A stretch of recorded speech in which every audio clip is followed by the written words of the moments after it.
Okay, dear viewer, many thanks to you for joining us on the program, The Arena, on Aneke Television. My name is Chris Animwogo. It's no longer news that democratic institutions have been returned to Rivers State once again. Yes, of course, following the declaration of a state of emergency in Rivers State in the last 6 months by the President of the Federal Republic of Nigeria, President Bola Ahmed Tinubu, where we saw democratically elected officials of government, being suspended from office, the governor, the deputy, and the members of the state assembly. And some persons cried foul that it was impunity for us to ask democracy to step aside for 6 months in Rivers. But then maybe political intrigues played out at the end of the day. Well, the 6 months period is over, and we've seen where the appointed official who has been responsible for running the day-to-day governance of Rivers State, the person of Ibas, asked to take the other side of the seat for Fubara to return as the governor alongside the deputy and the members of the state assembly. So to help us do analysis of the matters arising in Rivers, the return of democratic institutions, we have joining us a development communications expert in the person of Sir Emeka Odom. It's a pleasure to have you join us today. Thank you so much, my brother. You're welcome. Yeah. And I wouldn't know how we are going to start this, this program with you today. Where do you belong? A lot of persons sitting on different, sides of the fence. Do you belong to the category of persons who said, this is an impunity over the declaration of the state of emergency? And how do you feel now that democratic institutions have been returned to the state Rivers? Okay, thank you so much. But first and foremost, let me establish that I'm just Mr. Emeka Odom. If size is what we know it to be, maybe I don't think I'm there yet. But thank you so much. You're welcome, sir. Now, yes, talking about Rivers State, for me, is a mixture of a lot of things. Number one, you see, the president declared a state of emergency in Rivers State, and the implication of that was that democratically elected personalities were suspended from functioning in the capacity in which they were elected. Now, before then, we must be very fair in our assessment. Go ahead. Everybody agreed that the situation in Rivers State called for some kind of intervention, because by all indications, the dramatics personnel, involved in that debacle, were finding it very difficult to come to some form of agreement. And so, of course, because there are people at the positions of authority in Rivers State, their disagreements, their seemingly disagreements, naturally will impede on the progress and development of the state, the entire governance of the state. And so, because of that, many people, were calling on the president. People were like, look, there was need for an external intervention, and that kind of the only legitimate intervention that perhaps would have happened was one.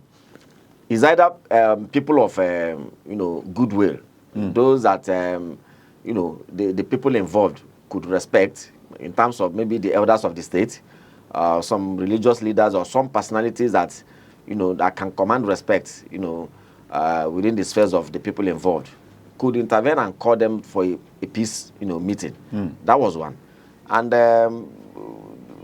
the second one was perhaps through the instrument of the state, in which case the president to intervene. Now, we also heard that some people had also intervened by trying to initiate a peace meeting, and probably that didn't work. And so, by all indications, it was only the presidential intervention that everybody, was expecting.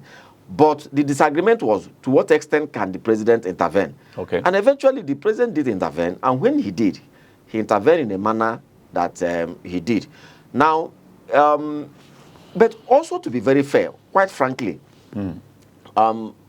I do not want to, holistically come out and criticize the president, because we run a democracy. You see, under the rule of law, part of the rule of law is that political powers are to be exercised by those, who have been designated to do so. Now, part of that rule of law is also that anytime anywhere, either as a person or as an institution of governance, of government, exercises the political power beyond that is allotted to them by the Constitution, there is a recognized means to, call them to order. Now, that is why you have the judiciary there.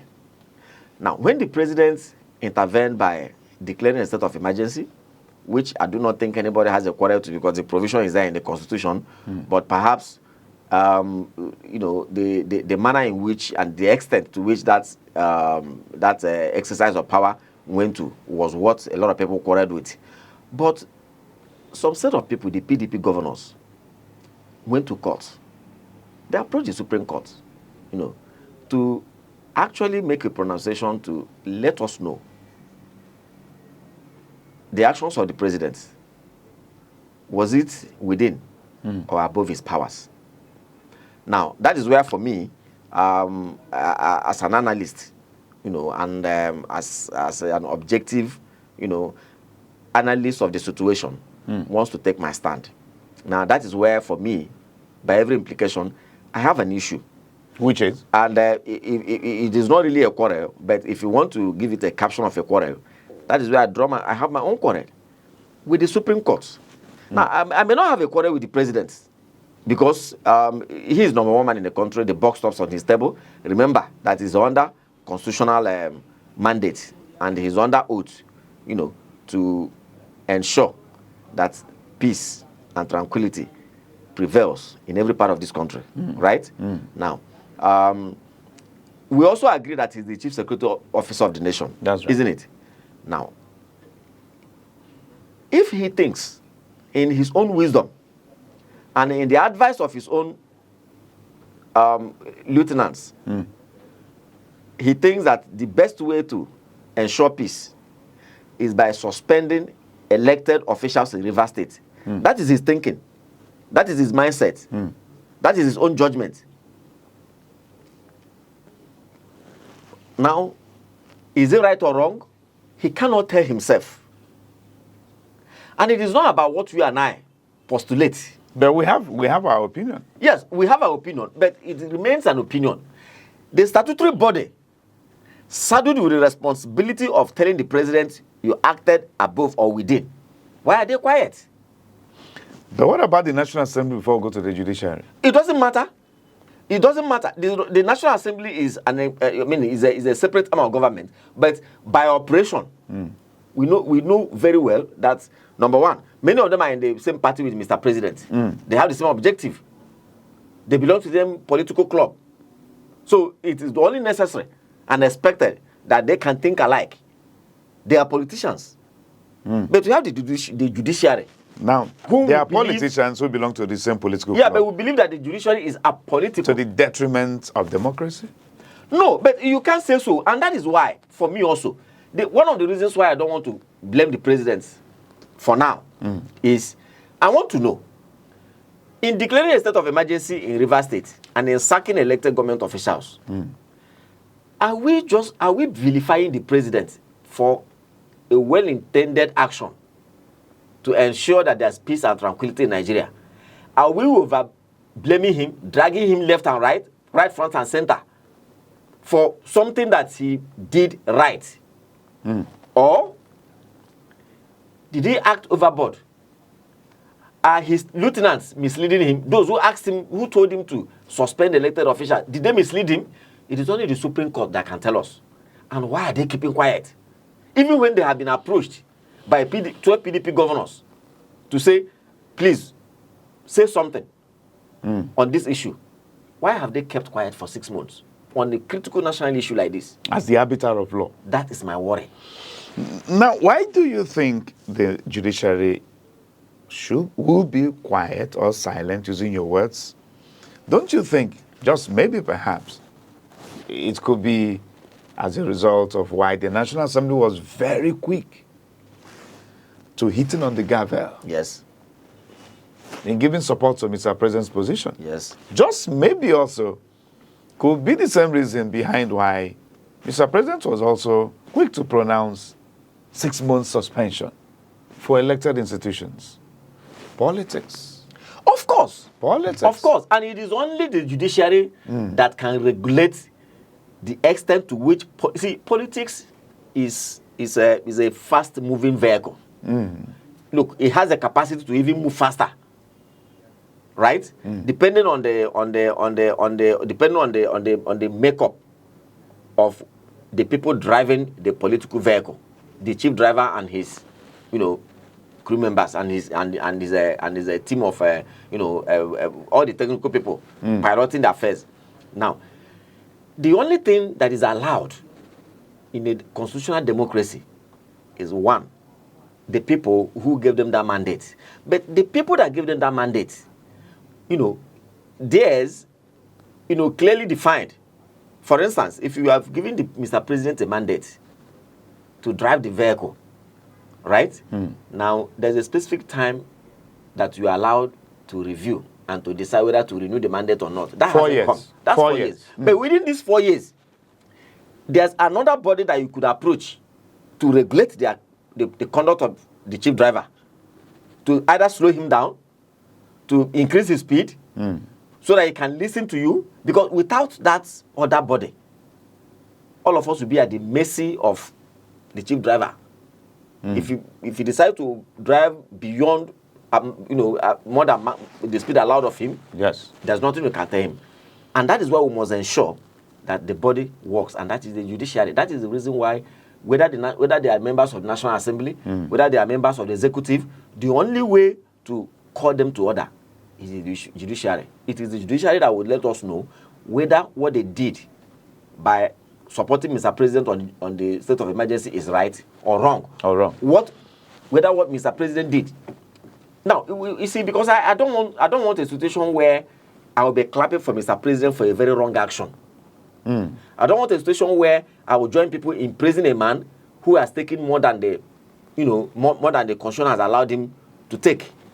At the same time, I don't want to blame him for an action that is very much right on track. Okay. That is why the judiciary must speak. And not only because, if talking about the River state of emergency, somebody will say right now is an academic exercise because the 6 months has come. That's right. And gone. But Nigeria is still living. Political activities are still going on. Who knows? If this issue is not, if the judiciary does not speak now, maybe, just maybe, another president or even this same president may still go ahead to declare a state of emergency somewhere. Also remove a sitting president. And even if he doesn't do it, another person will come because a president is already Because set. that's the danger in these things. Yes. We set precedents. Yes. By actions. Yes. And then if such an action has been initiated and successfully executed. Yes. Because for the last 6 months, we've seen where there was no state House of Assembly. Yes. These are people who represent directly the interests of their constituents. Yes. In office. Yes. And then you have the governor and the deputy who execute the policies of states. Yes. Suspended and taken away from office. Absolutely. So for the past 6 months, we saw where the wishes of the Rivers people was kept in a bucket and sealed up for 6 months. Presumably. Well, presumably, yes, that's right. So precedent has been set. So now that the jury had decided to be silent over the matter, is it still of necessity that they are speaking up now? Because the 6 months is over.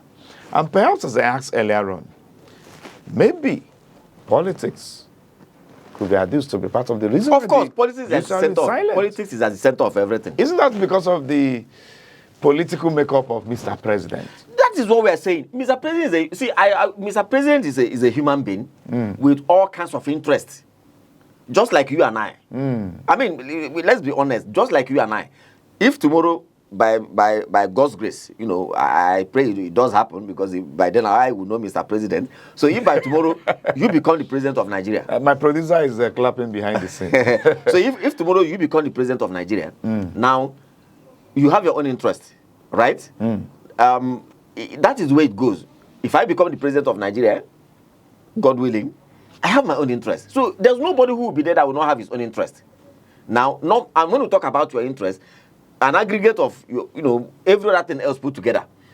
So you to an extent you can't blame Mr. President. I already said, that is his own wisdom, in his own thinking. That is how he thinks he can fulfill his mandate and his responsibility of ensuring peace and tranquility in Rivers State. That's right. That is how he thinks he can solve the problem. As now, a politician, yes, and leader of course, as a politician, you know, with all kinds of interest. Let's equally give him this one, the master strategist. Well, yes, well, now, well, He's very good at it. But it's only when the Supreme Court has spoken that we will understand.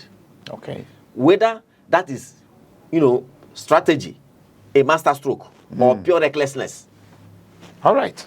We'll return. It is only when the Supreme Court has spoken, that, assuming the Supreme Court comes tomorrow and goes through the matter and says, no, Mr. President, you acted beyond your powers, then of course, that would have been political recklessness. Okay. Even though some persons will call it mere academic exercise, but then... No, but it will set the precedence going forward. Okay. And remember also that there are a lot of things that are subsisting now that pronunciation can automatically bring them to an automatic halt. Total nullification. Okay, we want to go on this break. When we return, he said he's not sad, but then I call him Sir Emeka. He's still very much with us. He's not leaving yet. Stay with us there, viewer. Welcome to Aneke TV, the heartbeat of culture, truth, and innovation. From breaking news to inspiring documentaries, from grassroots traditions, mysteries of life to global perspectives. We'll tell your stories. We amplify your voice and your vision. With every screen we light up, we connect, inform, and empower. It's more than a television. This is Aneke TV. We move with the world. Okay, you're welcome back to the show, The Arena on Aneke Television. And I told you today, we're having the presence of Emeka, who is here to talk to us on the return of democratic institutions in Rivers State, and we are doing a critical analysis. So back to you, sir.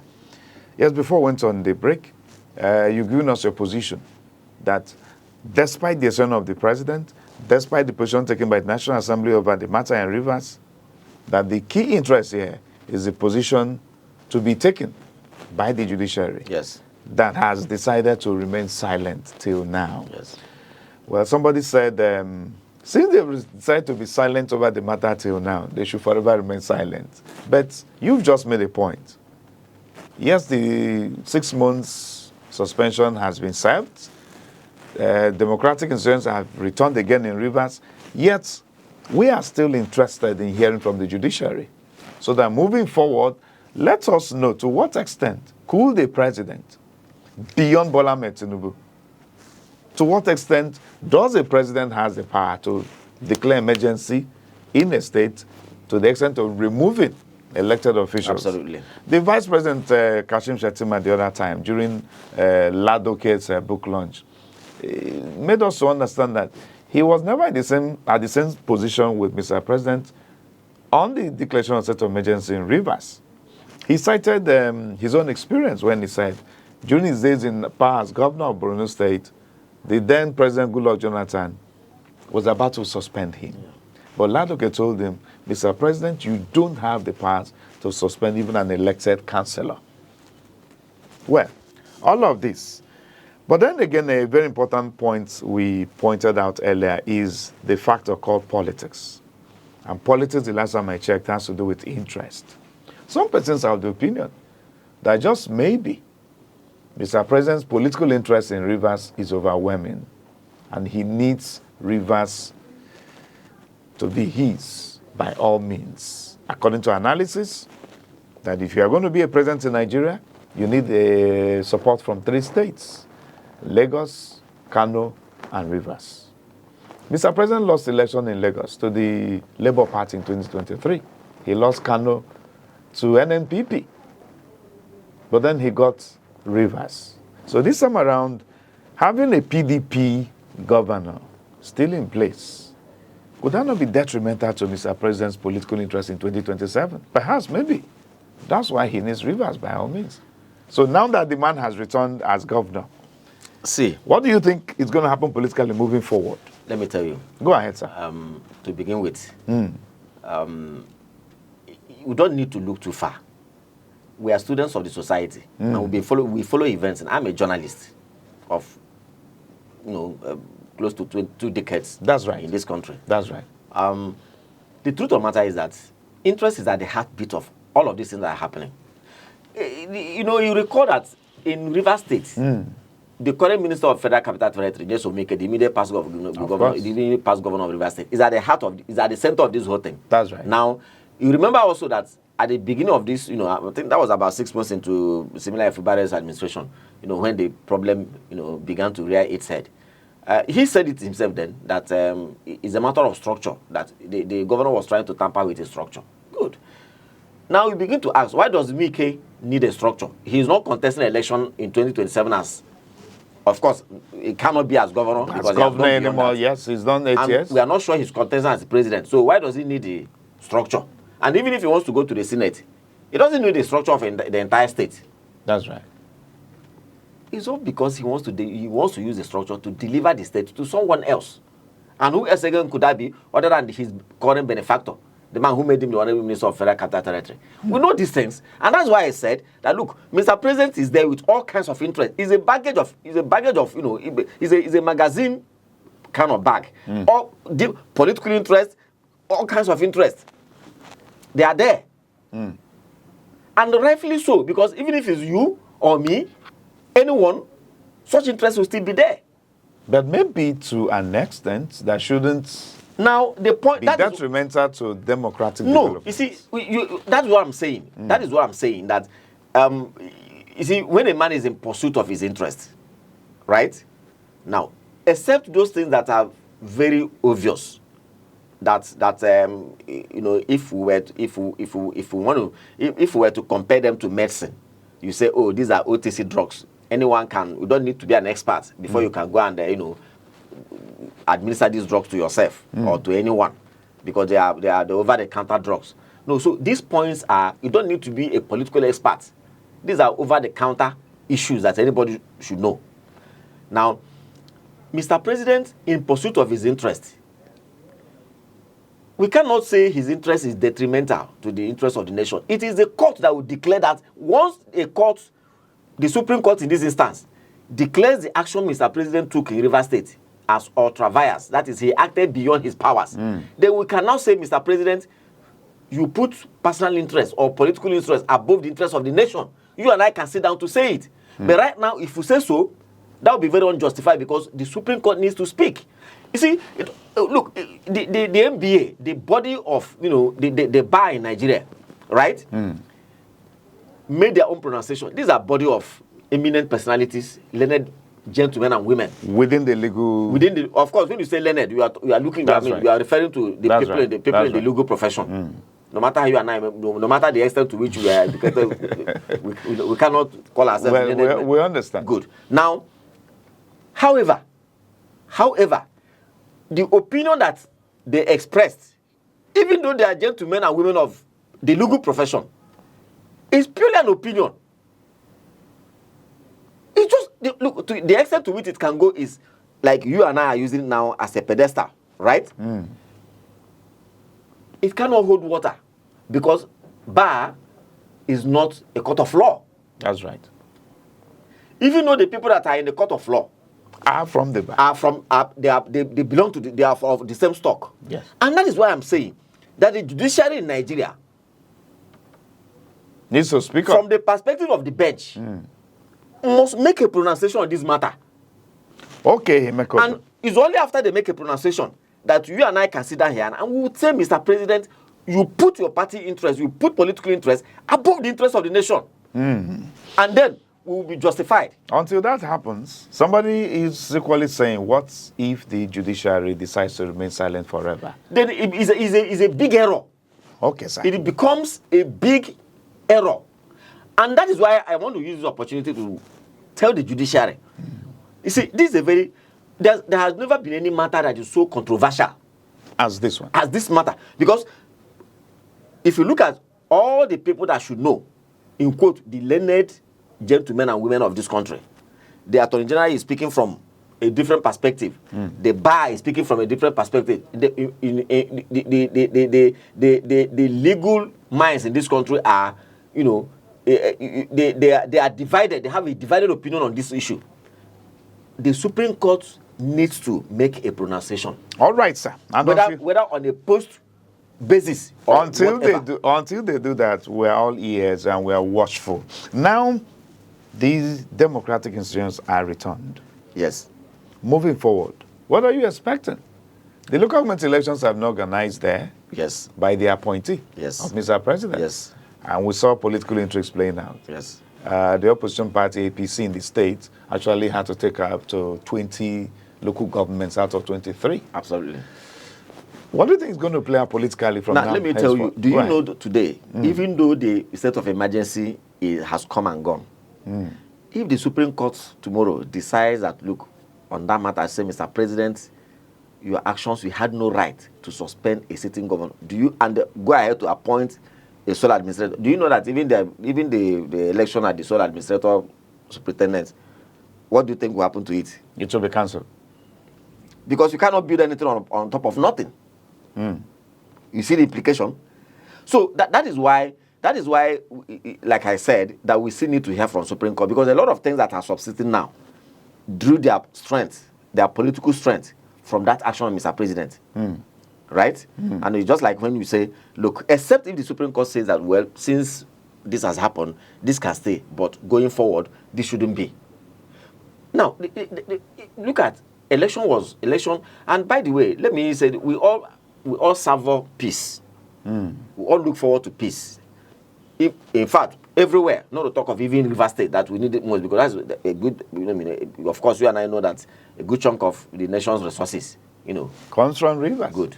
And the entire Niger Delta, well, as much as every other place else. So we need peace in that place. However, my worry is, do we have a piece of the graveyard there, or do we have a long-lasting peace? Now, the House of Assembly, upon resumption, was it on the 19th or so? The first thing they did was to ask the state governor, please bring your list of nominees, commissioners. Your Commissioner nominees. For good.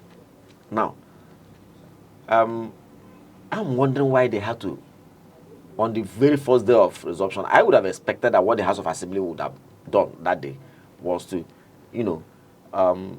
savor the coming back to power, the coming back to office, the fact that once again River State is getting the opportunity to, swim in the tide of democracy along with other parts of the country. Make a pledge that, well, we pray that the circumstances that led to the 6 months hiatus wouldn't happen again. And we give you a commitment, you, the people of River State, that will work to ensure that there's peace and development, and that if we have failed you as your elected executives in the past 6 months, please forgive us.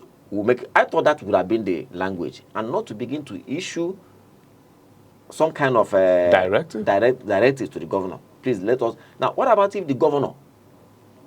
I don't think there's any law anywhere that mandates him that he must submit his list of commissioners within 6 months, 3 months. We had a president in this country who didn't even submit a list of ministers for up to 6 months. That's right. So, what about if the governor comes to say, well, for the next 3 months, I want to work with permanent secretaries. I've been away for 6 months. I want to understand the way things have been in the past 6 months before I even begin to appoint. So now, is that the beginning of another crisis? Taking it from there, Mr. Fubara himself, Sumilaya Fubara, has said that the reason why he did not challenge the declaration of state of emergency by Mr. President against his government in Rivers is because he wanted peace to prevail. Do you think that peace has actually returned in Rivers now? That is the issue. And that's just what I said. See, what do people regard as peace? Is it the absence of war? And hostilities? Or is it a proper and balanced, state of mind where things are in their proper perspectives? Is that it? You see, that is why we see, are people still feeling cheated in Rivers State? Are there people who still think that, look, the past 6 months have thrown us into disadvantage? What do we do to regain what we lost? That is why the Supreme Court needs to speak. Because if the Supreme Court speaks today, it's a state of, political default. Everybody, things will assume their default positions. Right? Now, there were people in Rivers State when Fubara conducted election into local government areas. The local government areas. Those who went to court on some certain premise. Now, before the last election that the sole administrator conducted, there were also people who raised similar issues. Who told you that now that the sole administrator, the state of emergency is off, there are not people who may want to go to court? Are you absolutely sure that there are not people who may want to go to court to say no? We need to take if the House of Assembly themselves is desirous of looking into the activities of the sole administrator in the past 6 months. Even though the man came out to say he's rejecting their position. It's not for him to reject or to that accept. They cannot probe him. Is he actually answerable to the House of Assembly? That is another issue entirely. Because, you see, that's why people should be properly, guided. Now, when you say state of emergency, what does that actually entail? State of emergency. What does it entail? For me, is a drive away from some certain statutory norms, right? Now, because you are saying that there are things that are wrong here, therefore we need to come from the unexpected means to be able to deal with this situation. Now, a sole administrator was appointed. Even the budget that he implemented, was it approved by who? During the state of emergency, we are told that the National Assembly is the one who exercises oversight. That's right. Over the sole administrator. The National Assembly is a higher body to a state House of Assembly. That's right. That is number one. Number two, the sole administrator on an executive basis reports to Mr. President. The man you are thanking and praising that he was one who brought peace to the state. Now, he was supervising the sole administrator, except if you want to tell me that the president never supervised him, that the man was acting alone. So, in other words, you're saying that the position of the State Assembly asking IBAS to come for accountability is null and void. It's not for me to say so, because you see, Ibas himself too is also aware that he can run to the courts for protection, because he's already pointing. The reason why he said that you can't probe me is he's indirectly telling them that the law does not allow you to probe me. That's right. So if the State House of Assembly pushes further on that issue, he will approach the courts. Signals are coming. We need to go. Thank you so much. But then it's work in progress. Yes, it's work in progress. You see, the case in Rivers State has thrown up a whole lot for the legal mind, the political scientists, the journalists, the law enforcement agents, for a lot of all of these professionals. And even the people. And even politicians that are elected in positions of governance. It has thrown, it has opened vistas of further knowledge, research on how to govern a society.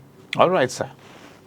Well, that vistas of knowledge, we'll keep watching to see where it leads us into, further developments as we keep monitoring what is happening in Rivers State. As long as Emeka Dome will avail us his time, we'll keep bringing him here to do constant update and analysis of what is coming from Rivers. But as it stands now, Fubara has returned to office. He has organized a Thanksgiving outing where he went to thank God for everything so far. And he has pledged his loyalty to Mr. President as well. Let's see how far he works with his political godfather, so to say, Nyesom Ezenwike in Rivers, as well as the members of the State Assembly. And then also, very, very important, the local government chairman. Absolutely. Absolutely. So until that happens, keep watching Aneke television. My name is Chris Anibog. Bye for now.